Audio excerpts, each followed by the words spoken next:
So, a Minecraft movie is finally out in theaters and IMAX screens alike, and if you want to know if it's worth checking out all of this... Chicken jockey! Flint and steel. I am Steve. In IMAX? Well, let's get into it.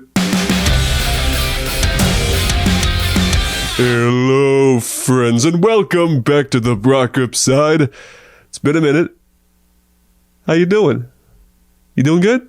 Cool. So yes, at long last, we have another video game adaptation, this time for one of my favorite games, honestly. I have put so many hours into Minecraft ever since I started playing in like 2012. I have like nearly 1,000 hours on the PlayStation version alone.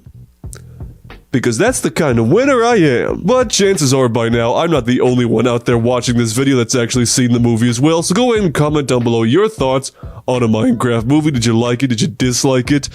Did you lose a few IQ points after seeing it?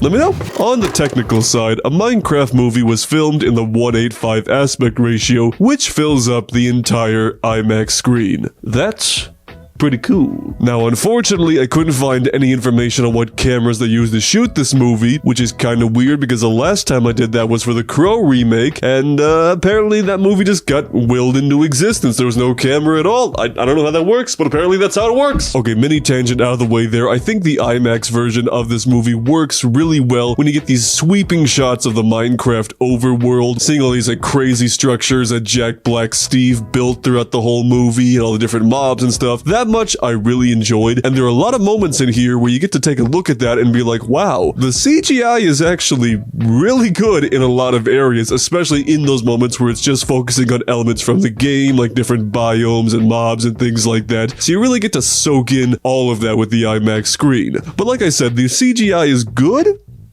until it's not. I am Steve. For all the really good CGI shots, there are several other ones that are just really poorly composited. It's so painfully obvious whenever there was a reshoot or anything like that, and none of the actors really look like they're in the Minecraft world. They look like they're in front of blue screens or virtual production goodness or what have you. So bigger screen, better quality. That can really help emphasize the good stuff, but it's also going to show off the not so good stuff as well. But hey, IMAX, it's the big square. It's a big square screen, and you know, in Minecraft is blocks, so which is like a square but with more dimension to it. So you know, block and square, put that together, it's a more perfect pairing than peanut butter and chocolate. And regrets. But you know what? I understand if that's not exactly a winning argument to go see this movie in IMAX. But you know what? Chances are a lot of you are going to want to see this movie to at least witness all of the memes and the brain rot that this movie has generated since the first trailer came out months ago. So getting to see all of that on the largest screen possible is gotta count for something, right? Which, on a side note, if you're gonna go see this movie, I highly recommend checking it out as soon as possible so you can see it with a packed audience, because everybody in my theater when I went to go last night, they were just having the time of their lives with every single brain rot moment like that. Every time one of them happened, everyone broke out into applause. It was weirdly magical. And a little cult-like, but what else is new? To go along with that, the movie has an IMAX 6-track sound system, so the speakers, they're putting in the work here. Now, overall, I'd say the main soundtrack was nothing particularly special, but there were a few moments where they brought back the classic Minecraft theme, but in a larger cinematic scope, and those parts I thought were just really euphoric. Having those notes kick in, it was like,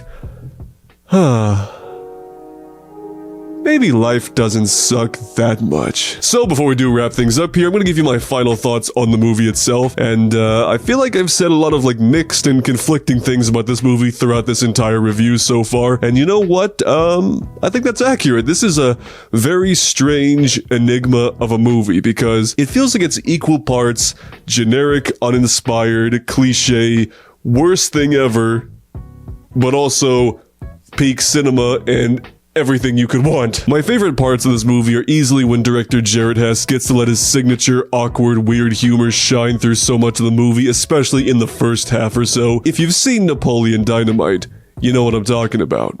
And if you haven't seen Napoleon Dynamite, well, good news, I'm coming over tonight and we're gonna watch it. And of course, we've got Jack Black as Steve, which Jack Black in this movie, I'm not sure you could call what he was doing acting as much as he was put in front of a camera and was told, hey, do Minecraft stuff. But I thought overall he was fine as Steve, had a couple of fun moments here and there, but the one actor that really shines has gotta be Jason Momoa, who plays a washed up video game champion from the 80s. Hey, I'm Jason Momoa from the Momoaverse. Insert Jason Momoa line here. I'm beginning to Momoa.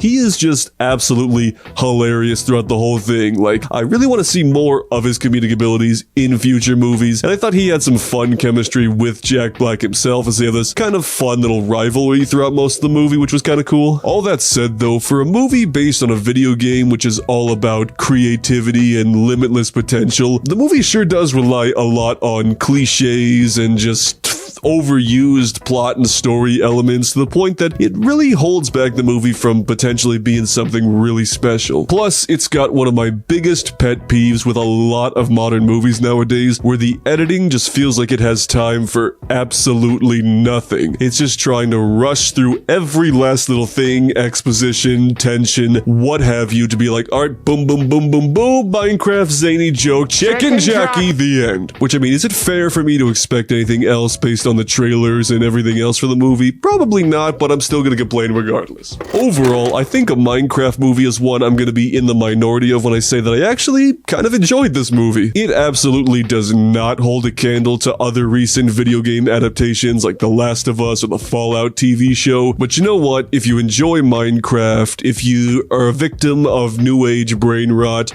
or you just want to see Jennifer Coolidge have a weird subplot about romancing a villager, then this movie's for you. As for whether or not you should see this movie at IMAX, I'm gonna say that, sure. Look, if you're compelled to see this movie, whether it be ironically or not, you might as well just see it in a large premium format surrounded by other like-minded individuals and just get to soak in all the memes and the brain rot and whatever. Just turn off your brain, throw it out the window, stomp on it a few times, set it on fire, go check out the movie, have fun.